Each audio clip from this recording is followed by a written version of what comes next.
फिर दिन हुआ,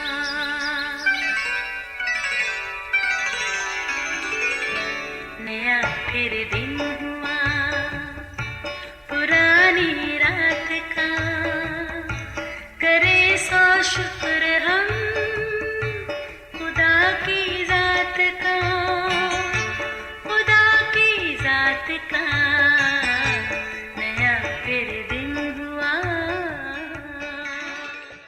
आज की आयत। यीशु ने खड़े होकर हुक्म दिया कि उसको मेरे पास लाओ। जब वो नज़दीक आया तो उसने उससे ये पूछा, तू क्या चाहता है कि मैं तेरे लिए करूं? उसने कहा, आए खुदावंद ये कि मैं बीना हो जाऊं। यीशु ने उससे कहा, बीना हो जा, तेरे ईमान ने तुझे अच्छा किया।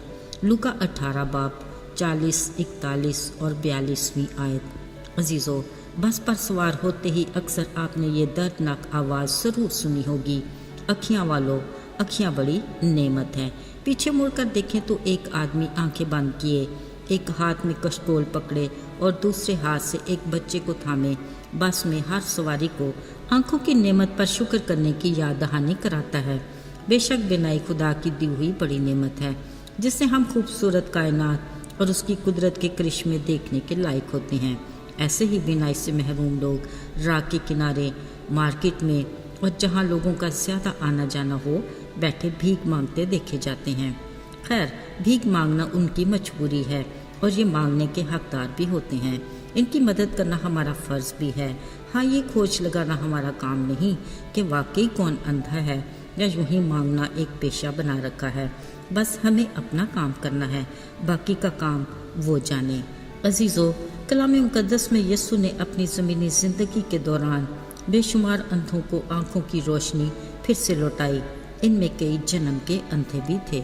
याद रहे, सिर्फ अंधों ही को नहीं बल्कि हर तरह के बीमारों और लाचारों को खुदा ने अपने नाम की कुदरत से शिफा दी। वो जहाँ भी जाते बेशुमार बीमारों को शिफा मिलती। अपने इन मौजज़ों की वजह से हर तरफ उनकी शोहरत फैल जाती। आज भी यरू की तरफ जाते बशमूल शागिर्दों के एक बड़ी लोगों की भीड़ उसके हमराह थी। इसी राह के किनारे एक अंधा बैठा भीख मांग रहा था। अचानक उसके कानों में बहुत से लोगों का शोर सुनाई दिया। उसने सोचा और जी में खुश भी हुआ कि आज तो उसके कशकोल में खूब ही पैसे होंगे। फिर जब उसके करीब से कोई गुजरा तो उसने पूछा, ये क्या हो रहा है? किसी ने उसे बताया, यीशु नासरी जा रहा है। ओह, यीशु नासरी! ये नाम सुनते ही वो अंधा भीड़ के शोर से भी ज़्यादा बुलंद आवाज़ से चिल्लाने लगा, आए यीशु इब्ने दाऊद, मुझ पर रहम कर। हैरत है, अब क्यों पैसे की भीख मांगने की बजाय वो रहम की अपील करने लगा।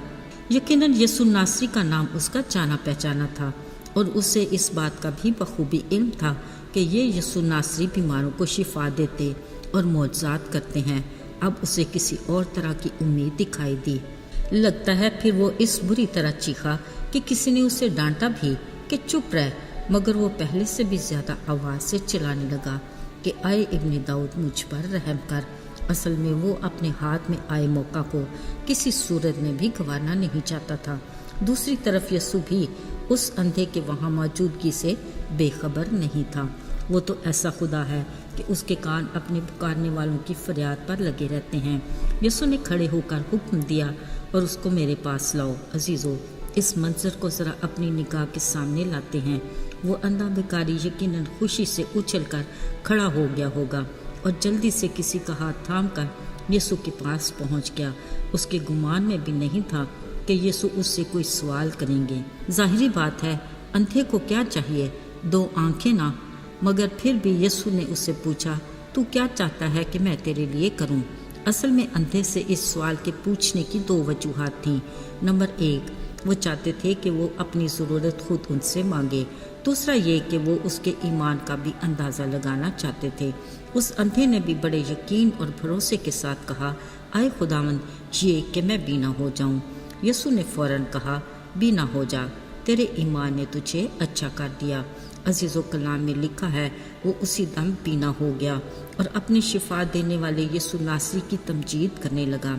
हाँ, मज़े की बात ये कि बजाय अपने घर की तरफ भागे, यीशु के पीछे ही हो लिया। ये सब देखने वालों ने भी खुदा की हम्द की।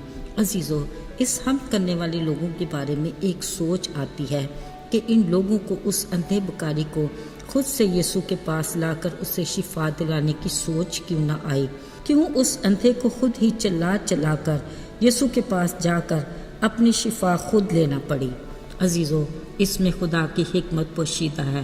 اس نے فرمایا، مجھے پکارو، میں تمہاری طرف متوجہ ہوں گا اور جواب دوں گا۔ یاد رہے، یہ وہ پیغام ہے جو آج ہمارے لیے بھی ہے۔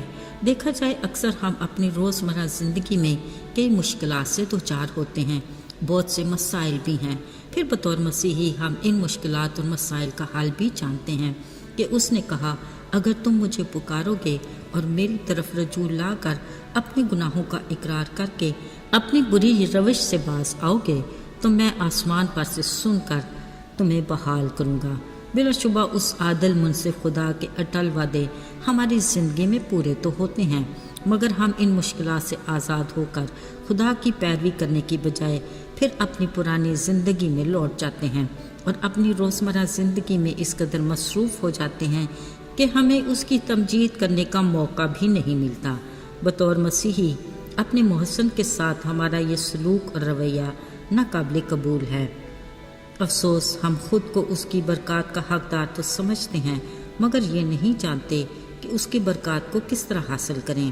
بلا شبہ اپنے باپ خدا سے وفاداری شرط ہے۔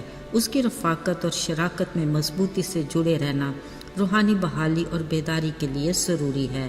اس کے لیے روزمرہ زندگی میں اس کے کلام کے مطالعہ کی عادت کو اپنانا، بلا ناغہ دعا کرنا ہماری روحانی زندگی کی تعمیر اور ترقی کے لیے انتہائی ضروری ہے۔ آئیے دعا کریں۔ آئے خداوند خدا، قادر مطلق باپ، تو کس قدر عظیم خدا ہے، تو معجزات کا خدا ہے اور آج بھی وہی قوت اور اختیار رکھتا ہے۔ اے باپ، ہم تیرے کمزور لوگ ہیں، ہمیں ایمان میں مضبوطی دے اور ہماری کم اعتقادی کا علاج کر، ہمارے دل کی آنکھوں کو کھول دے تاکہ ہم تیری قدرت کے کاموں کو دیکھ سکیں اور دل سے تیرے شکر گزار ہوں۔ یسوع کے مبارک اور جلالی نام میں آمین۔